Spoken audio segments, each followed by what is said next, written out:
everyone, this is PK Entertainment and we are back again, and here now we have another video for you, and this will be my non-spoiler review of Deadpool and Wolverine.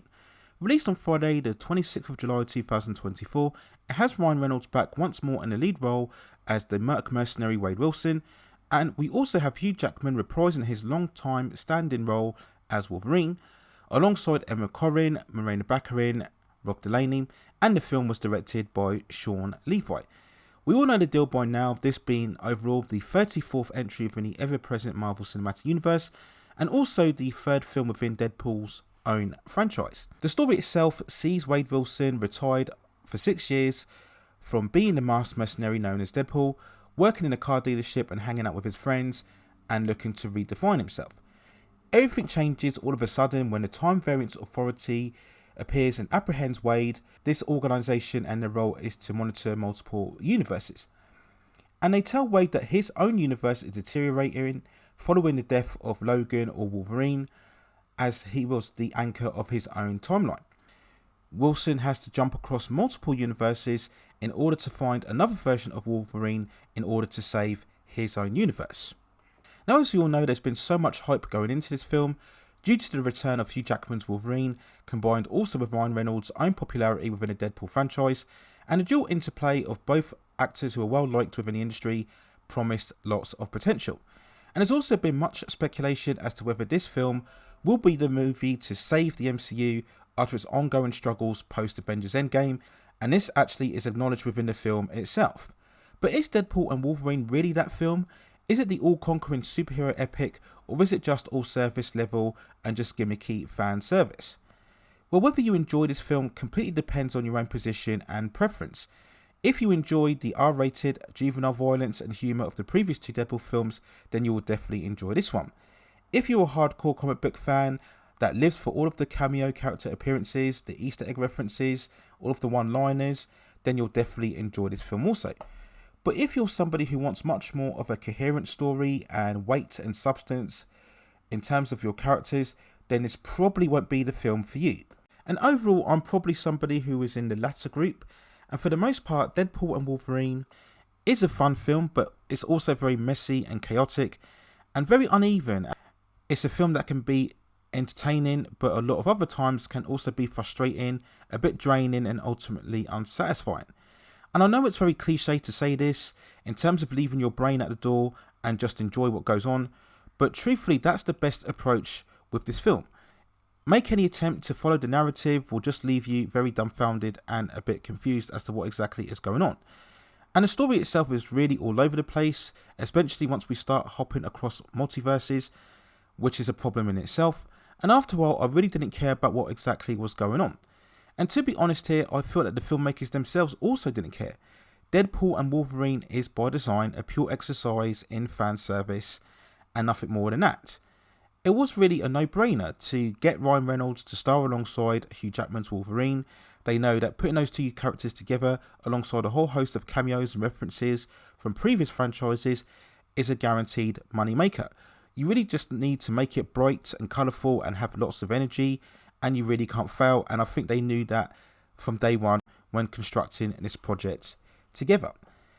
And I'll look at this film and it really feels much more like a never-ending SNL sketch show rather than a story. And after a while the jokes just wear thin and the comedy routine and humour just doesn't have the impacts that I think the producers were hoping that it would. For me personally, it just wasn't funny enough at the time to make me gloss over the flaws throughout the film. Now, both actor Ryan Reynolds and director Sean Levi were clearly given full reign here to do as they please, uninterrupted for the most part. But when I look at it, I really think it did need somebody just to rein them in a little bit, with a lot more sharper editing required. The film is 2.5 hours long nearly, and I think that's probably around 15 to 20 minutes too long. For all of the cameos and appearances, there are a lot of scenes that are just overdone and overplayed, and they really could have been taken out. We'll have a certain sequence or one-liner that for the first time is okay, but then it's 2 times, 3 times, 4 times played over again and again and again, and it's like banging your head against the wall, and you're just wishing for them to just stop with the constantly forced humour and just push on with an actual story. Any hint of danger, tension or suspense is immediately undercut by constant one-liners, meta references, pop songs, and again for me it was very frustrating.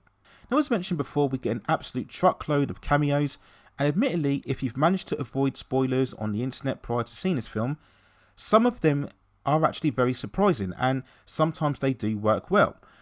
Others were just indifferent. Some references, you do get certain lines and references that do make you think how exactly did they put that in and get away with it, and then there are others that are way too much on the nose and so obvious that just leave you groaning when they actually appear. We do get here a lot of bashing Marvel and their current multiversal issues within their phases 4 and 5, as well as references also to both DC and also Fox. And despite this being marketed very much as Deadpool's first entry within the MCU, this movie is much more in spirit to the Fox superhero universe and other superhero IPs that preceded the MCU, almost as if they were only allowed to make references to the MCU to a certain point. Of course, the very R-rated violence and graphic and adult sensibilities in this film are a complete clash with the more family-friendly orientated adventures that have sustained the MCU ever since it started way back in 2008. And as we head 2/3 into the film, it goes full throttle in terms of its multiverse antics.